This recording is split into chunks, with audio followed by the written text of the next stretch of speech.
Hello बच्चों, I hope आप सभी अच्छे होंगे। ठीक है ना। और आप सबकी पढ़ाई लिखाई भी अच्छे से चल रही है। ठीक, तो देखिए आज का हमारा क्वेश्चन नंबर 12 जो है कंप्लीट होगा। ठीक, जिसके अंतर्गत हम देखेंगे कि क्वथनांक के उन्नयन से आप क्या समझते हैं, जो कि हमारा क्या चल रहा है अणुसंख्य गुणधर्म के अंतर्गत। ठीक है ना, जो हम अणुसंख्य गुणधर्म पढ़ रहे थे उसके अंतर्गत आज ये हमारा दूसरा टॉपिक है। ठीक है ना, इससे पहले हमारा क्या था, वाष्प दाब में अवनमन। ठीक है ना, वो हमारा कंप्लीट हो चुका है। आज हम पढ़ेंगे अणुसंख्य गुणधर्म के बारे में। ठीक है ना, उसका दूसरा प्रकार। ठीक है ना, जो कि क्या है, क्वथनांक के उन्नयन से आप क्या समझते हैं। ठीक है ना, क्वथनांक का उन्नयन क्या होता है उसके बारे में आज हम जानेंगे। ठीक, और कह रहा है कि इससे मोलर उन्नयन स्थिरांक के लिए तथा विलयन में उपस्थित एक घटक का आणविक द्रव्यमान ज्ञात करने के लिए सूत्र का निगमन कीजिए। ठीक है ना, यहाँ पे कह रहा है क्वथनांक का उन्नयन, मोलर उन्नयन स्थिरांक, ठीक है ना, और विलयन में उपस्थित एक घटक कण, ठीक है ना, उसका आणविक द्रव्यमान या फिर मॉलिकुलर वेट ज्ञात करने के लिए सूत्र का निगमन कीजिए। मतलब हमें दो सूत्रों को डिफाइन करना है। कौन कौन सा, एक मोलर उन्नयन स्थिरांक का और दूसरा एक घटक के आणविक द्रव्यमान का। ठीक है ना, ये हमें दो फॉर्मूलाज जो होते हैं सूत्र, उनका निगमन करना है और क्वथनांक तथा उन्नयन को, इन दोनों को ही समझाना है हमें। ठीक है ना, पेपर में कुछ इस प्रकार से क्वेश्चन आता है। ठीक, और मैं आपके लिए बता दूं ये 3 मार्क्स में एग्जिस्ट करता है पेपर में। ठीक ना, ये 3 या 4 मार्क्स में आता है। लॉन्ग टाइप का क्वेश्चन है। ठीक है ना, काफ़ी लेंथी क्वेश्चन रहता है ये, तो हम इसके 2 पार्ट बना के इसको कंप्लीट करेंगे। ठीक है ना, जिसके अंतर्गत हम देखेंगे क्वथनांक, ठीक है ना, क्वथनांक का उन्नयन, ठीक, और उसके नियम क्या है वो। ठीक, तो चलिए स्टार्ट करते हैं अपना टॉपिक। फर्स्टली लिखा हुआ है यहाँ पे क्वथनांक बॉइलिंग पॉइंट क्या होता है। ठीक है ना, कह रहा है यहाँ पे प्रत्येक द्रव का एक निश्चित तापमान पर एक निश्चित वाष्प दाब होता है। ठीक है ना, मान लीजिए कोई हमारे पास में पात्र के अंतर्गत विलयन है। ठीक है ना, इसका एक निश्चित टेम्परेचर पर एक निश्चित क्या होगा, दाब होगा। ठीक है ना, तथा द्रव के ताप की वृद्धि से उसका वाष्प दाब भी बढ़ता है। ठीक है ना, कह रहा है जैसे हम ताप बढ़ाएंगे, इसके अंतर्गत टेम्परेचर देंगे, हीट यहाँ से और इसको देंगे, तो उसका क्या होगा, जो पी होगा वो भी इंक्रीज होगा। ठीक है ना, मतलब क्या होगा, जैसे हम इसको टेम्परेचर को बढ़ाते हैं वैसे हमारा पी भी बढ़ता है। ठीक, फिर आगे कह रहा है यहाँ पे कि अतः द्रव में लगातार ताप वृद्धि की ऐसी स्थिति जिस पर द्रव का वाष्प दाब वायुमंडलीय वाष्प दाब के बराबर हो जाता है। ठीक है ना, मतलब कि इस पात्र के अंतर्गत जो हम इसको हीट कर रहे हैं, ठीक है ना, यहाँ पे मान लीजिए क्या प्राप्त होगा, प्रेशर प्राप्त होगा पी। अगर ये ऊपर से कंटेनर बंद है, यहाँ से बंद है, ठीक है ना, यहाँ पे हमारा क्या है, सॉल्यूशन भरा हुआ है, ये सारा एयर एरिया है। ठीक है ना, यहाँ पे केवल वायु है और यहाँ से नीचे से हम हीट कर रहे हैं, इसको टेम्परेचर दे रहे हैं। ठीक है ना, तो इसकी एक ऐसी स्थिति हो जाती है कि इसका जो दाब होगा वो कैसा हो जाएगा, वायुमंडलीय दाब के बराबर हो जाएगा। ठीक है ना, तब कह रहा है, तब इस स्थिति में द्रव को उबला हुआ माना जाता है। ठीक है ना, या उबलता हुआ मानते हैं। तब ऐसी स्थिति में क्या होगा, जो द्रव होगा, यहाँ का विलयन होगा, वो क्या करेगा, उबलने लगेगा। ठीक है ना, उबलने लगेगा। फिर कह रहा है जिसको द्रव का क्वथनांक कहा जाता है। ठीक है ना, ऐसी स्थिति को हम क्या बोलते हैं, द्रव का क्वथनांक बोल देते हैं, या हम कह सकते हैं अतः किसी द्रव का वह बिंदु तापमान जिस पर उस द्रव का साम्य वाष्प दाब वायुमंडलीय वाष्प दाब के बराबर हो जाता है, द्रव का क्वथनांक कहलाता है। ठीक है ना, कहने का मतलब हुआ कि कोई द्रव लिया हमने, जैसे कि यहाँ पे लिया हुआ था, एक मिनट, जैसे कि हमने इस पात्र के अंतर्गत एक लिक्विड लिया था, द्रव लिया इसके अंतर्गत, इसको टेम्परेचर किया, हीट दी इसको खूब सारी, यहाँ से कंटेनर क्या है, बंद है। ठीक है ना, ये बंद है या ओपन है, आप जैसा चाहें रख लें। ठीक, तो यहाँ पे क्या करें, हम इसको टेम्परेचर बढ़ा रहे हैं। ठीक है ना, तब यहाँ पे क्या होगा, प्रेशर जो होगा, वाष्प दाब उत्पन्न हो जाएगा यहाँ पे, जैसे जैसे हम हीट बढ़ाएंगे वैसे ही। ठीक है ना, तो कह रहा है यहाँ पे किसी द्रव का वह तापमान बिंदु, ठीक है ना, वह बिंदु तापमान, मतलब इसका एक ऐसा बिंदु तापमान या एक ऐसी स्थिति इस तापमान की, ठीक है ना, जिस पर उस द्रव का साम्य वाष्प दाब, ठीक है ना, इसका जो साम्य वाष्प दाब होगा इस विलयन का, वायुमंडलीय वाष्प दाब के बराबर हो जाता है। ठीक है ना, इस मतलब इस विलयन का जो वाष्प दाब होगा, साम्य वाष्प दाब, वो इस विलयन के वाष्प दाब, जो वायुमंडलीय वाष्प दाब है, उसकी क्या हो जाएगा, बराबर हो जाएगा, द्रव का क्वथनांक कहलाता है। तब ऐसी स्थिति में हम क्या बोलेंगे, इस द्रव का क्या है वो क्वथनांक, और जिस पर क्या होता है, ये द्रव उबलने लगता है। ठीक है ना, ऊपर की ओर बॉइलिंग पॉइंट, बॉइलिंग करने लगता है। ठीक है ना, उसको हम क्या बोल देते हैं, द्रव का क्वथनांक बोल देते हैं। ठीक, जैसे कह रहा है, जैसे जल का क्वथनांक 273 डिग्री केल्विन है, या हम बोल सकते हैं 100 डिग्री सेल्सियस है, जो कि मापा जाता है कि जो वाटर होता है, जल, वो कितने पे उबलता है, 100 डिग्री सेल्सियस पर या फिर 273 डिग्री केल्विन पर उबलने लगता है। ठीक, जो कि वायुमंडलीय वाष्प दाब के बराबर माना जाता है। ठीक है ना, जिसका जो वाष्प दाब होता है इसका जल का, वो कैसे होने लगता है, वायुमंडलीय वाष्प दाब के बराबर माना जाता है। ठीक, ये जो जल है इसका जो वाष्प दाब हुआ वो कितना हो जाएगा, वायुमंडलीय वाष्प दाब के बराबर हो जाएगा, तब वो क्या होगा, उबलने लगेगा। ठीक है ना, बॉइलिंग करने लगेगा। ठीक, तो ये था हमारा क्या, क्वथनांक बॉइलिंग पॉइंट का कॉन्सेप्ट की बॉइलिंग पॉइंट क्या होता है। ठीक, अब देखिए आगे कह रहे हैं यहाँ पे क्वथनांक में उन्नयन। तो क्वथनांक में उन्नयन क्या है, इलेवेशन ऑफ बॉइलिंग पॉइंट। ठीक है ना, कह रहा है यहाँ पे किसी ब्लैक में विलय घोलने पर। ठीक है ना, मान लीजिए कोई ब्लैक हमारे पास में, यहाँ पे हमने ले लिया ये ब्लैक हमारे पास में इसके अंतर्गत। ठीक है ना, और यहाँ से हमने इसमें कोई विलय घोला इसके अंतर्गत। ठीक है ना, तो कह रहा है उसके क्वथनांक में वृद्धि होती है। तब कह रहा है जैसे हम इसको टी करेंगे, ठीक है ना, टेम्परेचर देंगे, तो मतलब क्या हुआ, उसके क्वथनांक जो टेम्परेचर है ये इसमें क्या हो जाएगी, वृद्धि हो जाएगी, टेम्परेचर की वैल्यू क्या हो जाएगी, बढ़ जाएगी। इस प्रकार से क्वथनांक में उत्पन्न वृद्धि को विलयन के क्वथनांक में उन्नयन कहा जाता है। ठीक है ना, इस प्रकार से ये जो टेम्परेचर में वृद्धि हो रही है, ठीक है ना, इसको उबालने में, ठीक है ना, उसको हम क्या बोल देते हैं, क्वथनांक में उन्नयन बोल देते हैं। यहाँ हम कह सकते हैं हमने एक शुद्ध पदार्थ लिया इसके अंतर्गत, ठीक है ना, और इसको टेम्परेचर किया, ठीक है ना, और इसका जो दाब था विलयन का, जो शुद्ध पदार्थ है, इसको हमने वायुमंडलीय दाब के बराबर किया पी के। ठीक है ना, इस टेम्परेचर पर, इस टेम्परेचर की वैल्यू मान लीजिए कि 110 डिग्री सेल्सियस है। ठीक है ना, जैसे हमने इसको हीट किया, ठीक, इसमें क्या है, एक विलय पदार्थ मिला हुआ है। ठीक है ना, और इसकी वैल्यू जैसे हम इसके वाष्प दाब को क्या करेंगे, वायुमंडलीय वाष्प दाब के बराबर करेंगे, तो इसकी टेम्परेचर की वैल्यू क्या आ जाएगी, 100 to 20 डिग्री सेल्सियस। ठीक है ना, तो इस कारण से हम देखेंगे कि इसके जो टेम्परेचर का जो था कॉन्सेप्ट, ठीक है ना, इस वाले विलयन में उसमें क्या हुआ, 120 डिग्री जो था एक्स्ट्रा जो है हीट प्रोवाइड की गई है इस विलयन को, इसके जो वाष्प दाब है उसको वायुमंडलीय वाष्प दाब के बराबर करने में। जबकि इसका क्या था, 110 डिग्री सेल्सियस पर ये क्या होगा, इसका वाष्प दाब जो था वायुमंडलीय वाष्प दाब के बराबर हो गया। ठीक है ना, तो इस कॉन्सेप्ट को हम क्या बोल देते हैं, इसमें कितना वृद्धि को हो रहा है, कितनी वृद्धि हो रही है, मतलब कितना ज़्यादा एलिवेशन हो रहा है इसका, कितना, 10 डिग्री सेल्सियस। ठीक ना, तो जो उन्नयन हुआ है क्वथनांक में उन्नयन कितना हुआ है, 10 डिग्री सेल्सियस, किसकी अपेक्षा है, इस वाले विलयन की अपेक्षा है इसमें। ठीक है ना, तो यही होता है हमारा क्वथनांक में उन्नयन का कॉन्सेप्ट। ठीक, अगले देखिए यहाँ पर फिर कह रहा है, एक बार फिर से देख लेते हैं हम, कह रहा है किसी विलायक में विलय घोलने पर उसके क्वथनांक में वृद्धि होती है, जैसे कि मैंने आपके लिए बताया। ठीक है ना, क्यों होती है, क्योंकि उसमें जो मिक्सचर होता है वो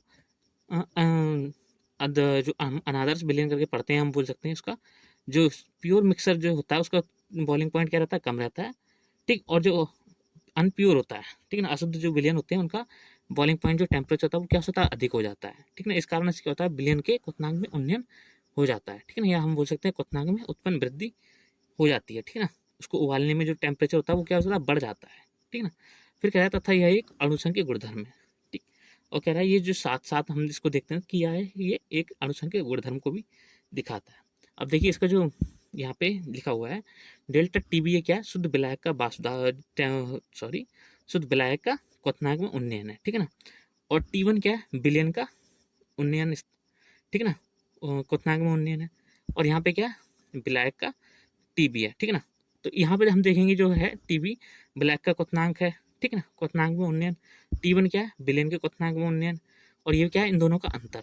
क्योंकि इन दोनों के अंतर से हम देखेंगे कि उसमें विलयन में कितना हमें प्राप्त हो रहा है उन्नयन। ठीक है ना, जैसे कि मैंने आपके लिए बताया था, एक का हमें 110 डिग्री सेल्सियस प्राप्त हुआ था और एक का कितना होता है, 120 डिग्री सेल्सियस। ठीक है ना, अगर ये इसको हमने शुद्ध माना था तो ये हमारा क्या होगा, Tb होगा।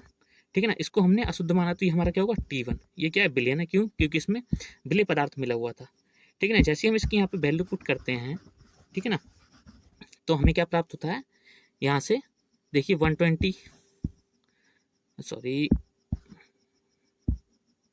120 degree Celsius minus 110 degree Celsius. ठीक है ना, इसको हम जैसे ही करेंगे अगले के और सॉल्व, तो हमें क्या प्राप्त होगा, ओनली 10 डिग्री सेल्सियस उसकी वैल्यू, जो कि क्या होगी हमारी डेल्टा टीवी। ठीक है ना, तो ये क्या था, क्वथनांक में उन्नयन की प्राप्ति हुई।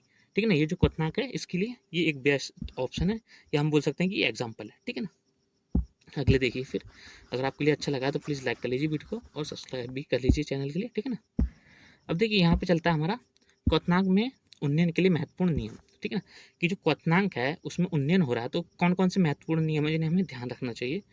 ठीक है ना, तो यहाँ पे कह रहा है फर्स्ट में कह रहा है किसी विलयन के लिए क्वथनांक में उन्नयन उस विलयन की मूलरता के समानुपाती होता है। ठीक है ना, मतलब क्या हुआ कि कोई भी विलयन हुआ, ठीक है ना, उसमें जो उत्पन्न उन्नयन होगा, क्वथनांक में उन्नयन जो उत्पन्न होगा, ठीक है ना, वो विलयन की मूललता m, ठीक है ना, उसके क्या होता है, समानुपाती होता है। कैसे होता है ये हम डेरिवेशन के अंतर्गत देखेंगे। ठीक है ना, फिलहाल में आप इतना देख लीजिए। ठीक है ना, ये हम आगे की जो डेरिवेशन सॉल्व करेंगे उसमें हमें ये टर्म मिलता है, तो उसी बेसिस पे हमारे नियम जनरेट होते हैं। ठीक है, मैंने नियम पहले लिख दिए हैं जबकि लास्ट में ये पढ़ाए जाते हैं। ठीक है ना, ताकि आपके लिए अगर नियम आता है तो आप नियम जो है स्टेप बाय स्टेप करके लिख सकें। ठीक, तो यहाँ पे लिखा हुआ है कि किसी विलयन के लिए क्वथनांक में उन्नयन उस विलयन की मूललता के समानुपाती होता है। डेल्टा टी बी क्या है हमारा, क्वथनांक में उन्नयन है। ठीक है ना, समानुपाती एम, एम क्या है, मूललता है किसकी, विलयन की, जिस विलयन के हम क्वथनांक को डिफाइन कर रहे हैं, जिसका विलयन। ठीक है ना, के बी क्या है यहाँ पे, मूलल उन्नयन स्थिरांक। ठीक है ना, मूलल उन्नयन स्थिरांक जिसको भी हमें डिफाइन करना है डेरिवेशन के अंतर्गत। ठीक है ना, और एम क्या है, मूललता यहाँ पे। ठीक, तो ये हमारी इक्वेशन नंबर 1 है। ठीक, फिर आगे कह रहा है यहाँ पे स्पष्ट होता है कि यहाँ पे क्वथनांक है। ठीक है ना, क्वथनांक में उन्नयन एक अणुसंख्यक गुणधर्म है। ठीक है, जो क्वथनांक है उसमें उन्नयन एक अणुसंख्यक गुणधर्म है। क्यों, क्योंकि मूललता पे डिफाइंड हो रहा है। ठीक है ना, और मूललता हम कैसे डिफाइन करते हैं, इस सूत्र के द्वारा। ठीक है ना, यहाँ पे जो है, सॉरी, यहाँ से हम 1000 भी लेंगे इसके डाउन साइड, लेकिन फिलहाल में यहाँ से हम इसके लिए डिफाइन करते हैं। ठीक है ना, एम क्या है, मूललता है, जो कि क्या है, विलय के कणों की संख्या पर डिपेंड करती है। ठीक है ना, उस विलयन के अंतर्गत। ठीक, तो ये हम अगले जो डेरिवेशन है उसके अंतर्गत देखेंगे। ठीक है ना, आप केवल इतना फॉर्मूला यहाँ से याद कर लीजिए कि हमें पहला नियम क्या बताता है कि किसी विलयन के लिए क्वथनांक में उन्नयन उस विलयन की मूललता के समानुपाती होता है। डेल्टा टी बी समानुपाती एम, समानुपाती का निशान हटाएंगे तो यहाँ पे हमारे क्या प्राप्त हो जाएगा, के बी। ठीक है ना, तो delta T B equal to K B dot M. ठीक है ना, तो ये हमें फॉर्मूला यहाँ पे प्राप्त होता है। ठीक है ना, फिर कह रहा है ये है एक अणुसंख्यक गुणधर्म है, क्या, क्वथनांक में उन्नयन। कैसा एक अणुसंख्यक गुणधर्म है, क्यों है, क्योंकि विलायक की एक निश्चित मात्रा में घुले विलय पदार्थ के मोलों की संख्या। ठीक है ना, क्योंकि हमने विलायक लिया, उसमें एक विलय को घोला है और एक निश्चित मात्रा में घोला है। ठीक है ना, तो उसकी मोलों की जो संख्या है विलयन की मूललता को दिखाती है। ठीक है, जो संख्या है उसकी वो मूललता के लिए दिखा रही है। ठीक है ना, इसलिए डेल्टा टी बी समानुपाती W1 upon W2 dot M1। यहाँ पे क्या है, विलय पदार्थ का क्या है, ये द्रव्यमान है। ठीक है ना, यहाँ पे W2 क्या है, विलायक का द्रव्यमान है, और M1 क्या है, विलय पदार्थ का अणुभार है। ठीक है ना, जिसको मॉलिक्यूलर वेट बोलेंगे। ठीक, ये सारा का सारा जो टर्म है ये हम अगले चल के पढ़ेंगे, केवल यहाँ पे फॉर्मूला लिखा हुआ है। ठीक है ना, जो कि हमें डिफाइन करना है अगले सारे के सारे लेक्चर के अंतर्गत। ठीक है ना, तो केवल ये नियम के बेसिस पर यहाँ पे लिखे हुए हैं, आप देख लीजिएगा इसको और अच्छे से समझ लीजिएगा। डेल्टा टी बी हमारा क्या है, क्वथनांक में उन्नयन समानुपाती। ठीक है ना, W1 क्या है, विलय पदार्थ का द्रव्यमान या भार। ठीक है ना, W2 क्या है, यहाँ पे विलायक का क्या है, द्रव्यमान या फिर भार, और M1 क्या है, विलय पदार्थ का, जो विलय पदार्थ है, ठीक है ना, विलय पदार्थ है उसका क्या है, अणुभार। ठीक है ना, अणुभार। तो हमें M1 की वैल्यू डिफाइन करनी है इसके लास्ट वाले डेरिवेशन में। ठीक है ना, हमें M1 भी पूछा गया है यहाँ पे। ठीक, तो चलिए यहाँ तक हमारा कंप्लीट हो चुका है कि जो नियम है उसमें हमने ये दोनों चीजें पढ़ ली। ठीक है ना, फर्स्ट और ये सेकंड। ठीक, फिर कह रहा है सेकंड में कि विभिन्न अवाष्पशील तथा विद्युत अनभिघट्य पदार्थों के लिए, ठीक है ना, यह बोल सकते हैं पदार्थों के एक ही विलायक में बनाए गए सममूल्य विलयनों के लिए क्वथनांक में उन्नयन का मान समान रहता है।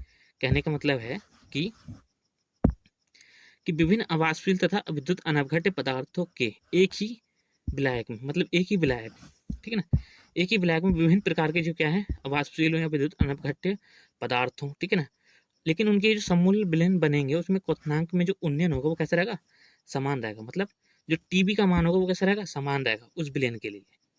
ठीक है ना, चलिए फिर आगे देखिए। फिर यहाँ पे कह रहा है लास्ट में कि वासुदेव आरेख की सहायता से क्वथनांक में उन्नयन। ठीक है ना, तो जो वासुदेव है उसका आरेख बनाएंगे हम किसके साथ में, टेम्परेचर के साथ में। ठीक, देन हम डिफाइन करेंगे कि उसमें क्वथनांक में उन्नयन कैसे प्राप्त किया जाता है। ठीक है ना, तो यहाँ पे कह रहा है, देखिए कह रहा है क्वथनांक में उन्नयन को ग्राफ के द्वारा सही से समझा जा सकता है, क्योंकि हमेशा एक शुद्ध विलायक का वाष्पदाब पी नॉट विलेन के वाष्पदाब पी से हमेशा अधिक रहता है। ठीक है ना, ये कॉन्सेप्ट हमने कहाँ पढ़ा था? राउल्ट के नियम में। ठीक है ना, जो राउल्ट थे उनके नियम में हमने पढ़ा था कि शुद्ध विलायक का वाष्पदाब हमेशा ही उसके विलेन के वाष्पदाब से कैसा रहता है? अधिक रहता है, जो कि क्या है? P naught greater than to P. ठीक है ना, मतलब क्या है? पी नॉट क्या है? शुद्ध विलायक का वाष्पदाब, जो कि अधिक होगा किससे? विलेन के वाष्पदाब पी से। ठीक है ना, तो ये बात तो कंफर्म है यहाँ पे। ठीक, अब आगे कह रहा है यहाँ पे कि और इस स्थिति में ब्लैक का तापमान, जो ब्लैक है उसका तापमान क्या रहेगा? TV T naught B villain के तापमान टी से काफी कम होता है। ठीक है ना, मतलब क्या हुआ कि जो विलेन का तापमान है, ठीक है ना, उसका तापमान कैसा रहेगा? अधिक रहेगा। और ब्लैक का तापमान रहेगा कैसा? कम रहेगा। क्यों? क्योंकि यदि हम इसमें ब्लैक लें, शुद्ध विलायक, ठीक है ना, और इसका वायुमंडलीय जो दाब है, वाष्प दाब है, ये टी है, और ये क्या है? ये विलेन है। ठीक है ना, इसमें क्या है? विलेन मिला हुआ है इस वाले में। ठीक है ना, ये T2 बोल दिया हमने, T1 बोल दिया। ठीक है ना, इसको क्या करना है? वायुमंडलीय दाब के बराबर इसका वाष्प दाब करना है P। ठीक है ना, तो ये क्या है? शुद्ध है, तो ये थोड़े से टेम्परेचर पर ही क्या हो जाएगा? इसके बराबर क्या कर देगा? अपने वाष्प दाब को, विलेन के वाष्प दाब को। ठीक, लेकिन ये क्या करेगा? इसमें अविलेय है, ये मतलब विलेय पदार्थ मिले हुए हैं, इसमें अशुद्धियाँ भी मिली हुई हैं कुछ। ठीक है ना, तो इसकी टेम्परेचर की वैल्यू क्या होगी? ज़्यादा बढ़ेगी, जिस कारण से इसका जो दाब होगा, वाष्प दाब, वो वायुमंडलीय दाब के बराबर हो पाएगा। ठीक है ना, मतलब क्या होता है कि यहाँ पे जो विलेन है, यहाँ पे भी जो विलेन है, उसका वाष्पदाब हम जैसे ही वायुमंडलीय वाष्पदाब के बराबर करेंगे, तो हम टेम्परेचर कैलकुलेट करेंगे। जितना टेम्परेचर हमें प्राप्त होता है, उसके अकॉर्डिंग हम बताते हैं कि किसका टेम्परेचर कितना ज़्यादा है या कितना कम है। ठीक है ना, तो हमें इसका क्या प्राप्त होता है? टेम्परेचर की वैल्यू ज़्यादा प्राप्त होती है और इसके की कम। ठीक है ना, इस कारण से हम कहते हैं कि जो ब्लैक है, ब्लैक का तापमान टी नॉट बी, ठीक है ना, ब्लैक का तापमान टी नॉट बी विलेन के तापमान टी से काफ़ी कम होता है। ठीक है ना, तो T naught B is less than to T A. ठीक है ना, मतलब क्या हुआ? टी नॉट बी क्या है? छोटा है तापमान किससे? टी ए से। ठीक है ना, तो यहाँ पे आपके लिए कॉन्सेप्ट क्लियर हुआ। चलिए फिर आगे देखिए, फिर कह रहा है यहाँ पे कि अतः विलेन का तापमान टी ए ब्लैक के तापमान टी बी से वायुमंडलीय दाब के आधार पर अधिक होगा। ठीक है, मतलब क्या हुआ? जो विलेन का तापमान है टी ए, ठीक है ना, वो ब्लैक के तापमान टी नॉट बी, ठीक है ना, यहाँ पे नॉट लगा लीजिएगा आप, टी नॉट बी से वायुमंडलीय वाष्प दाब के आधार पर अधिक होगा। ठीक है ना, क्यों? क्योंकि हमने इनका टेम्परेचर मापा था किसके आधार पर? वायुमंडलीय वाष्प दाब के आधार पर। तो यहाँ पे क्या हुआ? टी ए का तापमान कितना मिला? अधिक मिला हमें। किसका? किससे? टीबी से। ठीक है ना, फिर यहाँ पे देखिए कह रहा है कि अतः एक विलेन का क्वथनांक टी ए, अतः एक विलेन का क्वथनांक टी ए शुद्ध विलायक के क्वथनांक की तुलना में अधिक होता है। ठीक है ना, मतलब क्या हुआ कि कितने समय में वो उबल रहा है, कितने टेम्परेचर पर, कितना टेम्परेचर लग रहा है उसको उबलने में। ठीक है ना, तो विलेन का तापमान, ठीक है ना, और विलायक का तापमान, शुद्ध विलायक का तापमान की तुलना में कौन सा ज़्यादा अधिक रहता है? विलेन का। ठीक है ना, फिर कह रहा है और शुद्ध विलायक में विलेय मिलाने पर क्वथनांक में वृद्धि होती है, जैसे कि हमने देखा। ठीक, कि जो क्वथनांक है उसमें वृद्धि कब होगी? जब उसमें कोई अविलेय पदार्थ, सॉरी विलेय पदार्थ मिला हुआ होगा। ठीक है ना, या वो अवाष्पशील हो या फिर वाष्पशील पदार्थ हो, जैसा भी हो, लेकिन उसमें क्या होगा? कोई विलेय पदार्थ जैसे ही मिल जाएगा शुद्ध विलायक के अंतर्गत, तो उसके क्वथनांक में क्या हो जाएगी? वृद्धि हो जाएगी, जैसे कि हमें अभी तक देखते आए हैं पिछले जो डायग्राम बनाए थे उससे। ठीक है ना, अब ये देखिए क्या है, ये प्योर सॉल्वेंट है शुद्ध विलायक के लिए, वक्र है। ठीक है ना, इसकी अपेक्षा टीबी पर हमने क्या करा? इसको कैलकुलेट, जो मेल्ट किया, मतलब उबाला इसको। ठीक है ना, और हमें यहाँ पे ए पॉइंट पर इसका वाष्प क्या है? पी नॉट है। ठीक है ना, ये हमें डिफाइंड हो गया यहाँ से कि जैसे हमने प्योर सॉल्वेंट को, शुद्ध विलायक को, इसके अकॉर्डिंग बिंदु ए पर टीबी के सापेक्ष क्या करा? उसको हीट किया। ठीक है ना, उसका वाष्प दाब क्या हुआ? पी नॉट है, क्या? वायुमंडलीय दाब के बराबर, एटमॉस्फेयर के अकॉर्डिंग। ठीक है ना, ऐसे ही सेम हमने विलेन फर्स्ट लिया है यहाँ पे। ठीक है ना, ये हम डायग्राम के अंतर्गत देखेंगे, जो हम डेरिवेशन, ये जब वाला जो डेरिवेशन है, ये क्वथनांक में उन्नयन से मूलल उन्नयन स्थिरांक के लिए व्यंजक। ठीक है ना, ये जब डिफाइन करेंगे तो हमें इस चीज़ की जरूरत पड़ेगी यहाँ पे। ठीक है ना, तो वही चीज़ मैं आपके लिए भी समझा रहा हूँ यहाँ पे, आप समझ लीजिए अच्छे से कि बिंदु ए पर हमारा क्या है? प्योर सॉल्वेंट है। ठीक है ना, जिसका क्या है? टीबी के साथ साथ पी नॉट क्या है? वाष्प दाब प्राप्त होता है। क्या उसके मतलब टीबी जो विलायक है, ठीक है ना, उसको हम इतना टेम्परेचर दिया, कितना? टीबी, जिसके सापेक्ष में उसने क्या? वायुमंडलीय दाब, एटमॉस्फेयर के वाष्प दाब के बराबर अपना पी नॉट वाष्प दाब जनरेट किया है। ठीक है ना, सेम ऐसे ही सेकंड वाला जो विलेन है ये, ठीक है ना, इसमें भी क्या करा है हमने? इसको बिंदु बी पर लिया है, किसके साथ में? T1 टेम्परेचर के साथ साथ। ठीक है ना, जिसका वाष्प दाब हमें क्या प्राप्त हो रहा है? P1, ठीक है ना। यहाँ से देखिए ये क्या आ रहा है बास दाब के लिए ये, ठीक है ना। तो यहाँ पे हमें क्या प्राप्त हो रहा है इसका बास दाब P, जो कि क्या है इसके एटमॉस्फेयर के बराबर हो जा रहा है यहाँ पे, ठीक है ना। फिर यहाँ से कह रहा है सेकंड जो सोल्यूशन है यहाँ पे ये, ठीक है, ये बिंदु सी पर है, ठीक है ना। सी पर क्या करता है अपने बास दाब के बराबर अपनी लाइन को पूरी करता है, ठीक है ना। और टेम्परेचर क्या लेता है ये T2, ठीक है ना। और इसका P2 क्या आता है ये बास दाब की प्राप्ति होती है, ठीक है ना। तो यही था हमारे लिए क्या बास दाब के साथ सॉरी जो बास दाब था आरेख की सहायता से उसमें क्वथनांक में उन्नयन समझना, ठीक है ना। तो ये हमारा छोटा सा लेक्चर है आज के लिए, इतना ही है, ठीक है ना। क्योंकि लेक्चर काफ़ी लेंथी हो जाएगा, हमें ये सारा पढ़ना है, ठीक है ना। यहाँ पे डेरिवेशन की स्टार्टिंग हो जाएगी अब, तो इस कारण से इसको अगले की और वीडियो बढ़ाना थोड़ा सही नहीं रहेगा, लेंथी वीडियो हो जाएगी, बोरिंग सा भी होने लगेगा, ठीक है ना। तो हम अभी के लिए केवल इतना ही पढ़ते हैं, ठीक है ना। यहाँ तक आप एक बार डायग्राम सही से देख लीजिएगा ये, ठीक है ना। और जो चीज़ दिक्कत दी हो आप उसको स्किप करके दोबारा से पीछे रिमाइंड करके देख सकते हैं, ठीक है ना। मिलते हैं अगले लेक्चर में जिसमें हम पढ़ेंगे क्वथनांक में उन्नयन से, ठीक है ना। जो क्वथनांक में उन्नयन हो रहा है उसके द्वारा मोलल उन्नयन स्थिरांक के लिए व्यंजक प्राप्त करना, ठीक है ना। बहुत ही इंपॉर्टेंट है, 2 मार्क्स का आंसर है ये, ठीक है ना, मतलब क्वेश्चन रहता है, ठीक। तो मिलते हैं अगले लेक्चर में, all the best, bye bye, अच्छे से रिवीजन कीजिए और पढ़िए, ठीक है ना।